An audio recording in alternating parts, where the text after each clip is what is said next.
नमस्कार, साहित्य तक के बुक कैफे के एक दिन एक किताब में मैं जयप्रकाश पांडे आपका स्वागत करता हूं और आज शुक्रवार है। वादे के मुताबिक मैं एक कविता संग्रह के साथ उपस्थित हूं जिसकी रचनाकार है नीलेश रघुवंशी। कविता संग्रह का नाम है एक चीज कम।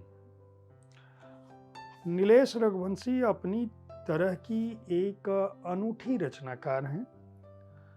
कवि के रूप में, उपन्यासकार के रूप में, सृजनकर्ता के रूप में उनकी अपनी एक व्याप्ति है।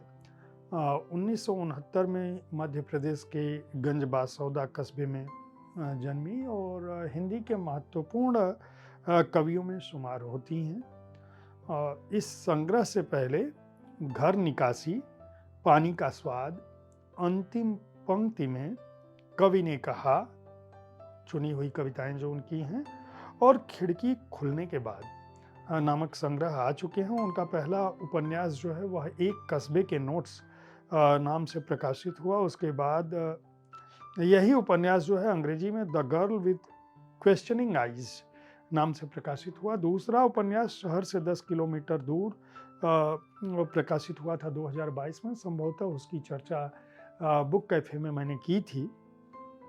भारत भूषण अग्रवाल पुरस्कार और कई अन्य पुरस्कारों से सम्मानित हैं। लगातार सृजन कर्म से जुड़ी हैं और जानी मानी रचनाकार हैं। आप जानते हैं कविता संग्रहों के बारे में मैं अपनी कोई अलग से राय नहीं देता हूँ, सीधे कविताएं पढ़ता हूँ और कोशिश करता हूँ कि मेरे पाठ से कविताओं के प्रेमी पाठक यह जान सकें कि उनका प्रिय रचनाकार अपने किसी संग्रह विशेष में किस तरह की कविताओं के साथ उपस्थित हुआ है। तो नीलेश रघुवंशी की एक चीज कम संग्रह से जो मैं कविताएं पढ़ रहा हूं, उनमें पहली कविता का शीर्षक है आधी जगह। जब भी पेड़ को देखती हूं आधी देखती हूं, जब भी पेड़ को देखती हूं आधा देखती हूं, आधा तुम्हें देखने के लिए छोड़ती हूं। हर जगह को आधा खाली रखती हूं, सिरहाने को भी आधा छोड़ती हूं तुम्हारे लिए। कभी भी नदी को पूरा पार नहीं कर पाती, आधा पार जो छोड़ती हूं तुम्हारे लिए। कमल के पत्ते पर पानी कांपता है, चांद कांपता है जैसे राहु के डर से, बसंत के डर से कांपता है जैसे पतझड़। मैं कांपती हूं आधेपन से, आधे चांद से, जल से भरे आधे लोटे से कांपती हूं तुम्हारे आधे प्यार से। 7 नवंबर गुरुवार 2016 को भोपाल में उन्होंने ये कविता लिखी थी। उस पर, इस कविता पर यह तारीख दर्ज है। दूसरी कविता जो मैं इस संग्रह से पढ़ रहा हूं, नीलेश रघुवंशी के संग्रह एक चीज कम से, उसका शीर्षक है भैया मारेगा। वो एक नाव जिसे मछुआरे छोड़ गए किनारे, जो कहीं न जाने के कारण उदास है मेरी तरह, उस नाव पर कुछ देर बैठ जाना है। साइकिल लेकर निकल पड़ती है वो, उसे जाना है डूब क्षेत्र के उस पार, लेकिन भैया के आने से पहले घर लौटाना है। एक पूरा गोल घुमावदार चक्कर काट भी न पाई कि लहराता दुपट्टा चेन के गले लग गया। रो रही है साइकिल पर लहराती लड़की, रोते रोते साइकिल की चेन में फंसे दुपट्टे को देख भर रही है हिचकियां। हिचकियों में किसकी और कैसी याद भरी है। बमुश्किल दुपट्टा चेन से निकला, लेकिन वो किसी काम का नहीं बचा। तार तार हो गया दुपट्टा। दुपट्टे को देख लड़की की रुलाई बुरी तरह फूट पड़ी। भैया मारेगा, भैया मारेगा, बहुत मारेगा भैया। क्या करता है तुम्हारा भैया, कितना बड़ा है। पढ़ता है 12वीं क्लास में, यहीं खेल अकादमी में काम करता है। वो सिसकियां भरते रोते हुए आइल से सने चिंदी चिंदी दुपट्टे को लिए पैदल साइकिल लेकर चली गई। भैया मारेगा, मारेगा भैया, बहुत मारेगा। साइकिल की ताने भी घूम रही हैं सहमी सहमी सी। किसने सोचा था छोटी छोटी इच्छाएं जान पर खेल कर पूरी करनी होंगी। कौन जानता था रास्ता पार करने के लिए हर बार कच्चे में उतरना होगा। डूब क्षेत्र में बस जाना है, डूब जाना है और पानी के उतर जाने पर पानी पर खड़े हो सबको पानी पानी कर देना है। यह कविता 11 जनवरी गुरुवार 2018 को भोपाल में लिखी गई थी। तारीख यही दर्ज है इस संग्रह में। तीसरी कविता जो मैं पढ़ने जा रहा हूँ उसका शीर्षक है गूगल पर रास्ता। आप जानते हैं हर संग्रह से मैं 4 कविताएं पढ़ता हूँ। गूगल पर रास्ता शीर्षक से जो कविता है वह नीलेश रघुवंशी की एक चीज कम है संग्रह से ली गई है।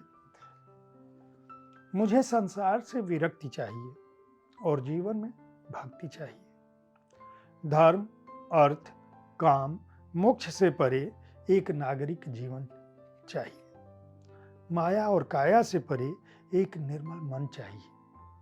हिंदू, सिख, ईसाई, बौद्ध, जैन, मुसलमान से परे मनुष्यता से भरा नागरिक जीवन चाहिए। मैं अपने ही देश में देश को खोजती फिरती हूँ, जगह जगह रुकती हूँ, रास्ता भटकती हूँ, फिर पूछती हूँ, उलझती हूँ, फिर। गूगल मानचित्र पर उंगलियां फिराते ढूंढ रही हूँ वो जगह जहाँ नागरिकता धर्म से नहीं मनुष्य होने की खातिर प्रदान की जाए। इस संग्रह से जो मैं तीसरी कविता पढ़ रहा हूँ उसका शीर्षक है गूगल पर रास्ता। मुझे संसार से विरक्ति चाहिए और जीवन में भक्ति चाहिए। धर्म, अर्थ, काम, मोक्ष से परे एक नागरिक जीवन चाहिए। माया और काया से परे एक निर्मल मन चाहिए। हिंदू, सिख, ईसाई, बौद्ध, जैन, मुसलमान से परे मनुष्यता से भरा नागरिक जीवन चाहिए। मैं अपने ही देश में देश को खोजती फिरती हूँ, जगह जगह रुकती हूँ, रास्ता भटकती हूँ, फिर पूछती हूँ, उलझती हूँ, फिर। गूगल मानचित्र पर उंगलियां फिराते ढूंढ रही हूँ वो जगह जहाँ नागरिकता धर्म से नहीं मनुष्य होने की खातिर प्रदान की जाए। गूगल पर देश में घर का रास्ता खोजते याद करते उन्हें जिन्होंने वक्त बेवक्त सीधे चले जाओ और गर्दन घूमने से पहले बाएं मुड़ जाइयो। फिर आखिरी कोने में चूने से पुते घर से कोई से एक बार और पूछ लियो, पहुंच जाओगे फिर ठिये तक। सदियों से रह रहे इन बंजारों जैसों ने जाने कितने राहगीरों को पहुंचाया मंजिल तक। ये अपने ही देश में किसको देंगे अपनी नागरिकता की अर्जी।